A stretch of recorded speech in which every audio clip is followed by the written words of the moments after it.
Hello people, ఈరోజుటి special recipe వచ్చేసి దోసకాయ పులుసు ఎలా ప్రిపేర్ చేయాలో చూసేద్దాం రండి. ముందుగా మనకు కావాల్సింది 2 దోసకాయలు తీసుకొని గింజలు తీసేసి పొడవుగా కట్ చేసుకొని పక్కన పెట్టేసుకుందాం. తర్వాత 3 టీ స్పూన్స్ ఆఫ్ నువ్వులు తీసుకొని, అలాగే 1 టీ స్పూన్ ఆఫ్ ధనియాలు, 1 టీ స్పూన్ ఆఫ్ జీలకర్ర తీసుకొని దోరగా వేయించుకొని మెత్తటి పేస్ట్లా మిక్సీ పట్టుకొని పక్కన పెట్టేసుకుందాం. తర్వాత స్టవ్ పైన కడాయి పెట్టుకొని ఆయిల్ వేసుకొని దాంట్లో ఆనియన్స్ వేసి అవి కొంచెం ఫ్రై అయ్యాక కొద్దిగా మెంతి పొడి, అలాగే కొద్దిగా పసుపు, కొద్దిగా అల్లం వెల్లుల్లి పేస్ట్ వేసుకొని కలిపేసుకుందాం.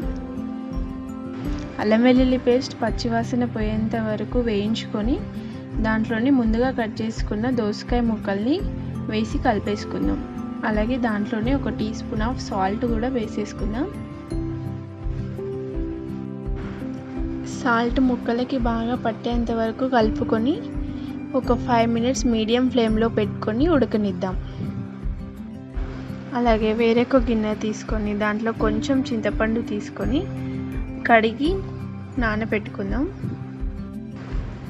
అలాగే ఈ దోసకాయ ముక్కల్ని మధ్యలో కలుపుతూ ఉండాలి.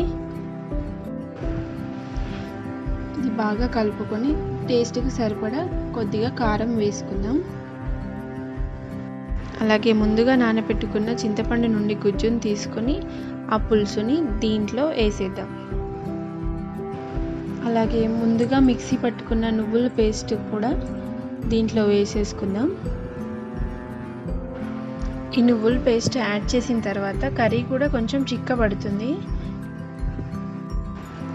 సో దానికి 1 full glass of water add చేసుకొని బాగా కలుపుకుందాం. ఈ టైంలోనే మనం ఉప్పు లేదా కారం ఏదైనా తగ్గిందంటే రుచి చూసుకొని యాడ్ చేసుకోవచ్చు. ఫైనల్గా కొద్దిగా కొత్తిమీర యాడ్ చేసుకొని ఒక 2-3 మినిట్స్ కుక్ చేసుకుంటే దోసకాయ పులుసు రెడీ అయిపోతుంది. Thank you for watching.